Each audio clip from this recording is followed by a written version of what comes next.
तो दोस्तों एक बार फिर स्वागत है आप सभी का हमारे चैनल पर। और इस वीडियो में हम डिस्कस करने वाले हैं कि कैसे हम एप्लीकेशन फॉर्म फिल करेंगे। और एप्लीकेशन फॉर्म फिल करने से पहले हमें करना पड़ेगा रजिस्ट्रेशन CUET.NTA.nic.in। ये ऑफिशियल प्लेटफॉर्म है, ऑब्वियसली बात है, वेबसाइट है। इस पे ही आपको जाना है और ये पूरा का पूरा आपका प्लेटफॉर्म यहाँ पे ओपन होगा। बेसिकली ये विंडो ओपन होगी, या जो आप बोल सकते हैं गूगल पे, ये इनका पूरा का पूरा अब देख रहे हो ना यहाँ पे। और यहाँ पे जाके ये कैंडिडेट एक्टिविटी अभी लॉन्च हुई है, तो यहाँ पे आप क्लिक करेंगे। और जैसे ही इस पे आप क्लिक करेंगे, दिखा देता हूँ क्लिक करके, ये वाला आपका पूरा का पूरा एक नई विंडो ओपन हो जाएगी। और इसमें आपको दिखने लगेगा कैसे क्या सारी चीजें करते हैं। मैं करके भी दिखा दूंगा ताकि आपको क्लैरिटी बनी रहे। सो उससे पहले क्या करना है दोस्तों, में शेयर कर दो और चैनल सब्सक्राइब कर लो, ताकि आपको जानकारी सीयूटी से रिलेटेड हर एक यहीं मिल जाए, अपडेट आपको मिलती रहे।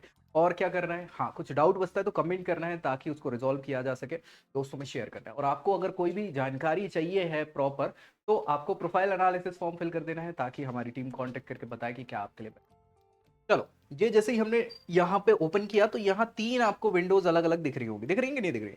ये बताए हैं स्टेप्स इन्होंने अप्लाई ऑनलाइन करने के, क्या क्या स्टेप्स होंगे। फिर आप देखेंगे registered yourself to our mention examination, क्या कैसा करना है। और ऑलरेडी रजिस्टर्ड कैंडिडेट के देख रहे हो ना, नहीं देख रहे हो? अरे भैया देख लेना ताकि क्लियर हो। स्टार्टिंग कहाँ से करना है? सबसे पहले ये वाला तो अभी काम का है नहीं, जब तक आपकी ये प्रोफाइल बन नहीं जाएगी तब तक इस पे अपन को बस नहीं करना है। अभी फोकस करना है इस पे, स्टेप्स टू अप्लाई ऑनलाइन। क्या क्या स्टेप्स आपके लिए होने वाले, इंग्लिश और हिंदी दोनों में लिखे हुए हैं। जो हिंदी पढ़ पाए तो उनके लिए, इंग्लिश पढ़ पाए तो उनके लिए, मतलब जिनको जो बेहतर समझ में आए, लेकिन समझना बेहतर है, गलती नहीं करना है।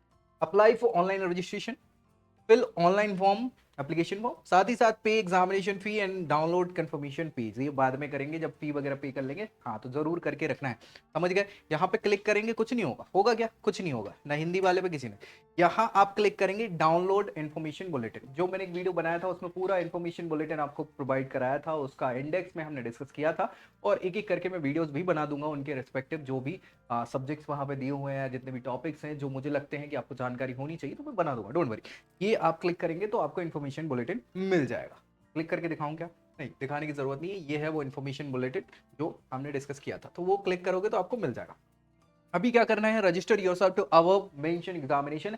अपने आप को रजिस्टर करने के लिए यहाँ पे न्यू रजिस्ट्रेशन वाले कैंडिडेट क्या करेंगे, क्लिक करेंगे न्यू रजिस्ट्रेशन। और जैसे ही न्यू रजिस्ट्रेशन पे आप क्लिक करेंगे तो ये एक नई विंडो ओपन हो जाएगी। और ये विंडो ओपन होगी तो आपको दिख रहा होगा, यहाँ पे दिख रहा होगा रजिस्ट्रेशन, उसके बाद एप्लीकेशन फॉर्म और फी पेमेंट। ये तीनों चीजें ही आपको देखने को मिलेगी। नीचे इंस्ट्रक्शंस दिए हुए हैं साफ सुथरे तौर पे। क्या लिखा हुआ है कि आप आवेदन भरने से पहले सूचना बुलेटिन जो है वो डाउनलोड करके पढ़ लें।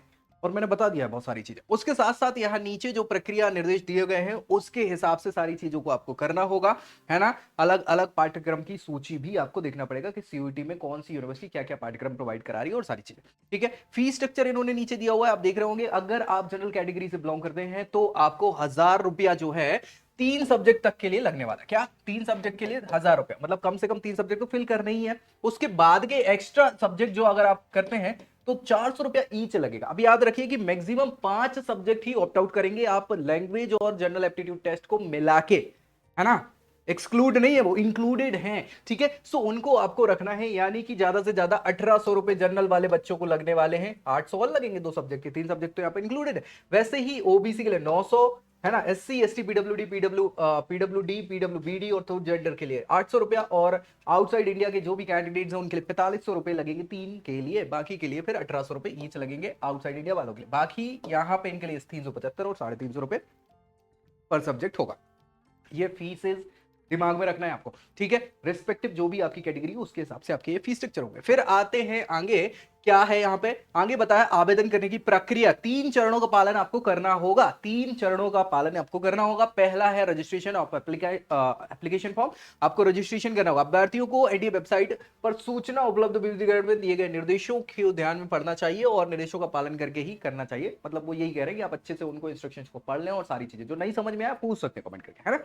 मैं आपको जवाब दे दूंगा, डोंट वरी। यहाँ पे सबसे पहले रजिस्टर करना है ऑनलाइन एप्लीकेशन फॉर्म के लिए अपने आप को। और इसके लिए क्या करना है, हाँ आवेदन संख्या नोट कर लेना है अपनी। हाँ एप्लीकेशन नंबर जो है ना वो इंपॉर्टेंट, क्योंकि उसी से आपकी विंडो आगे ओपन होगी। ठीक है, सो पंजीकरण करना है और इसमें सारी चीजें आपको भरना है। अब जो भरने वाली चीजें हैं वो इंपॉर्टेंट है आपके लिए। यहाँ लिखा है कि अभ्यर्थी ऑनलाइन आवेदन पत्र भरते समय आवश्यक विवरणों को प्रविष्ट करे। जो कुंजिका बनाने के लिए सुरक्षा प्रश्न चुनना है, मतलब आपको सिक्योरिटी क्वेश्चंस भी चूज करने हैं, उसका आंसर भी आपको देना है। जो सिक्योरिटी क्वेश्चन आप रखेंगे कि what is your pet name, और उस पेट का नाम भी आपको आंसर में देना पड़ेगा, और देना पड़ेगा तो वो याद भी रखना पड़ेगा, क्योंकि अगर कहीं गलती हुई तो आप क्या करोगे, उसको हाँ उसको ऐसे ही तो वेरीफाई करोगे ना।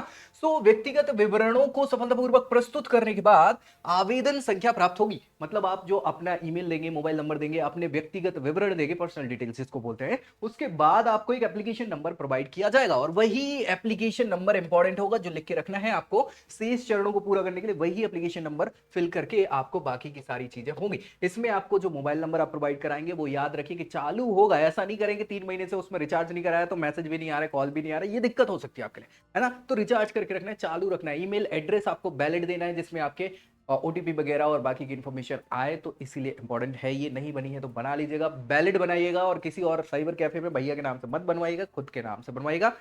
पासवर्ड वगैरह आपको याद रहना चाहिए, हर किसी को मत देना, ठीक है, क्योंकि इससे दिक्कत हो जाएगी। तो वही सारी चीजें आप करेंगे। फिर आपने जब रजिस्ट्रेशन कर लिया तो उसके बाद आपको एप्लीकेशन फॉर्म कंप्लीट करना है। उस कंप्लीट एप्लीकेशन फॉर्म में आपको बहुत सारी जानकारी देनी होगी।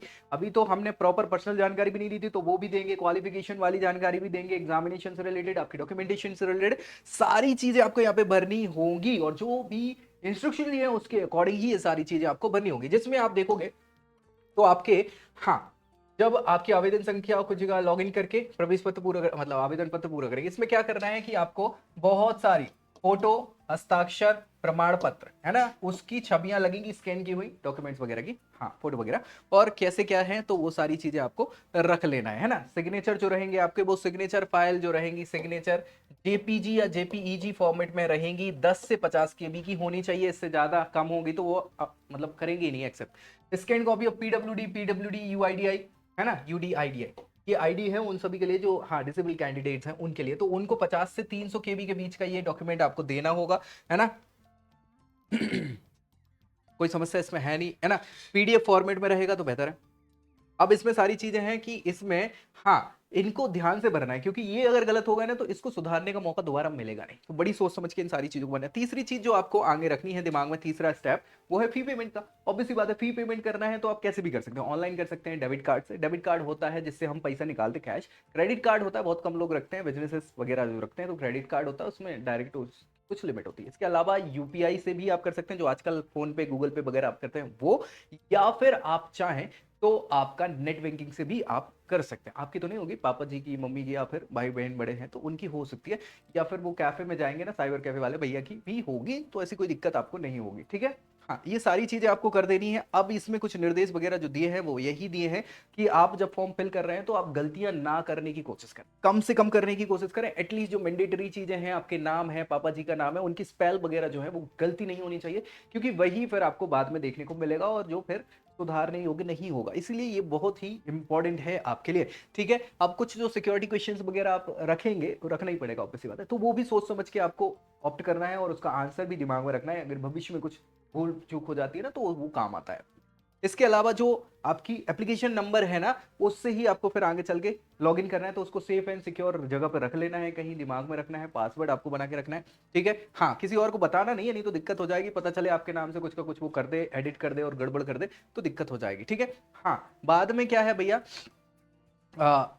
लॉगिन के बाद अपनी कुछ जगह बदल सकते हैं आप, कुछ जगह मतलब हाँ जो वो है ना वो बेसिकली पासवर्ड वगैरह, तो उसको आप चेंज कर लीजिएगा ताकि दिक्कत ना हो, है ना। हाँ अब ये सारी चीजें हैं जो आप पासवर्ड बनाएंगे, वो पासवर्ड कैसा होना चाहिए, तो पासवर्ड में बहुत अच्छे से इन्होंने बताया हुआ है कि भैया 8 से 13 कैरेक्टर बड़ा होना चाहिए, या 8 से 13 कैरेक्टर, कैरेक्टर मतलब ABCD, ABCD ये अपर केस है, ABCD ये लोअर केस है। इसके अलावा बहुत सारे अल्फा न्यूमेरिक कोड्स होते हैं, है ना, @ हो गया, हैशटैग हो गया, या डॉट हो गया, डॉट तो नहीं डालते बेसिकली, कॉमा वोमा सेमी कॉलन, ये सारी चीजें आप देख सकते हैं, तो ये स्पेशल कैरेक्टर होते हैं। इसके बाद नंबर्स होते हैं 0 1 2 3 4, तो ये सब ये पर्टिकुलर एक एक हैं, और ऐसे 8 से 13 के बीच में आप ये अपना पासवर्ड बना सकते हैं। इसमें क्या होना चाहिए, कम से कम एक अपर केस होना चाहिए, अपर केस मतलब बड़े कैपिटल में आपने कुछ लिखा हो, एक लोअर केस भी होना चाहिए यानी ये स्मॉल में हो, एक आपकी स्पेशल कैरेक्टर्स होने चाहिए, अल्फा न्यूमेरिक कैरेक्टर्स जिनको हम बोलते हैं @ हैशटैग वगैरह वगैरह, है ना। न्यूमेरिक कैरेक्टर मतलब 0 1 2 3 नंबर, तो ये सब का मिश्रण होना चाहिए ताकि गलती होने की गुंजाइश कम हो। ये आपका रहेगा सेफ एंड सिक्योर, ये पासवर्ड होगा जिसको आपको बनाना होगा। कोई दिक्कत परेशानी, ठीक है। अब मान लीजिए गलती हो गई, रीसेट करना है पासवर्ड, तो रीसेट पासवर्ड करने के लिए ऑप्शन आता है रीसेट पासवर्ड, उसको आप चुनेंगे और उसमें फिर आपका सिक्योरिटी क्वेश्चन आएगा और वो सारी चीज़ें रहेंगी। उसमें फिर आपको एक ओटीपी आ सकता है मेल पे या फिर आपके फ़ोन नंबर पे। तो ये सारी चीज़ें दिमाग में रखेंगे और रीसेट करके आपको रीसेट वाले बटन पे क्लिक करना होगा तो हो जाएगा। और दिमाग रखिएगा ये चीज़ कि जो पासवर्ड आप बनाएं तो वो कहीं लिख लें ऐसी जगह जो आपको पता हो। हर किसी को नहीं बताना है। हाँ, हर किसी को नहीं बताना है, ये समस्या का विषय है, ये आपके भविष्य का विषय है। कोई भी अगर किसी को पता चला और आपका भविष्य बिगाड़ दे तो दिक्कत हो जाएगी। तो इसको अच्छे से रखना है और बाद में जब ये फॉर्म फिल हो जाए तो उसको प्रिंट करके रख लेना। ठीक है, कोई दिक्कत परेशानी? अब यहाँ पे क्या है, ये इंस्ट्रक्शन आपने पढ़ लिए हैं तो इसको आप क्लिक करेंगे। जैसे ही आप क्लिक करेंगे फिर ये प्रोसीजर के लिए हो जाएगा ओपन। जैसे ही है क्लिक किया आपने और अब आपको यहाँ पे क्या करना है, आपके व्यक्तिगत विवरण को भरना है जिसमें आपका नाम होगा, पापा जी का नाम होगा या अभिभावक का हो सकता है, गार्जियन आपके माता जी, गार्जियन का नाम, अभ्यर्थी की जन्म तिथि, ये इंपॉर्टेंट है, आपकी जन्म तिथि जो 10वीं कक्षा की मार्कशीट में लिखी है वही भरना है ना, जो होगी बेसिकली। लिंग जो भी आपका जेंडर है, मेल फीमेल, ठीक है, सारा आप भर सकते हैं। थर्ड जेंडर का भी ऑप्शन है, वैसे ऐसी कोई दिक्कत है नहीं, है ना। विवरणों की पुष्टि करना है, कंफर्म करना है डिटेल जो आपने भरी हैं, फिर से सारी चीजें, है ना, कंफर्म करके ताकि गलतियां होने की गुंजाइश कम रहे। फिर आपका एड्रेस आपको फिल करना है जो भी है रिस्पेक्टिव आपका, है ना।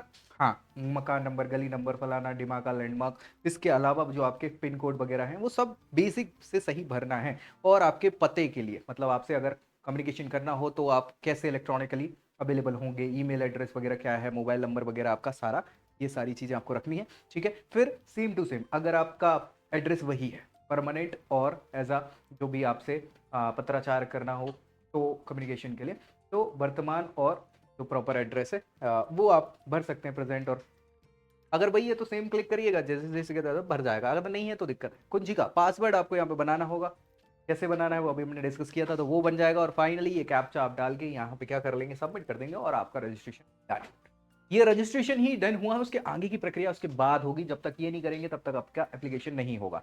अब जब ये हो जाएगा तो इसके बाद आगे की प्रक्रिया के लिए क्या करना होगा, इसके लिए आपको फिर से वापस जाना पड़ेगा। कहाँ वापस जाएंगे, हाँ मैं बता देता हूँ कहाँ वापस जाना। ठीक है, फिर से खोल देंगे। यहाँ पे आप जाएंगे तो ये जब हो जाएगा रजिस्ट्रेशन, उसके बाद फिर थर्ड नंबर वाला आपको यहाँ पे ऑलरेडी लॉगिन वाला, तो जब आपकी वो एप्लीकेशन नंबर आ जाएगा ना उसके बाद आप लॉगिन करेंगे। जैसे यहाँ पे लॉगिन करेंगे तो यहाँ आपको डालना होगा आपका एप्लीकेशन नंबर, पासवर्ड जो आपने सेलेक्ट किया है, कैप्चा जो नीचे दिख रहा है और लॉगिन।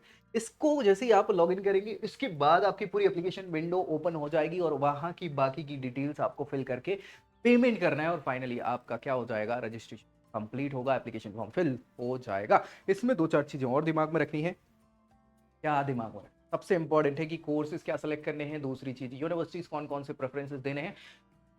हाँ, तो इंपॉर्टेंट है। तो इसके लिए आपको बहुत सारी जानकारी चाहिए रहेगी, बहुत सारे बच्चे कंफ्यूज हैं और इसके लिए हम आपका हेल्प कर सकते हैं। कैसे कर सकते हैं, नीचे प्रोफाइल एनालिसिस फॉर्म फिल करना है और आपको क्या करना है, हाँ कनेक्ट करना है और जानकारी प्रोवाइड करा देंगे कि क्या कौन सा आपके लिए बेस्ट हो सकता है। हमने एक बनाया हुआ है, एक टूल बनाया हुआ है जो आपको बता सकता है कि कौन सी, हाँ यूनिवर्सिटी में कौन कौन से कोर्सेज हैं, साथ ही साथ उसके लिए क्या डोमेन सेलेक्ट आपको करने पड़ेंगे। तो इसके लिए बिल्कुल अवेल करना है, नीचे आप कमेंट कर सकते हैं या फिर फॉर्म फिल कर सकते हैं। इस वीडियो में फिलहाल इतना ही, अगली वीडियो में मिलेंगे अगली जानकारी के साथ, तब तक के लिए I hope you like this video. For more such videos, keep watching our channel and do not forget to like, share and subscribe.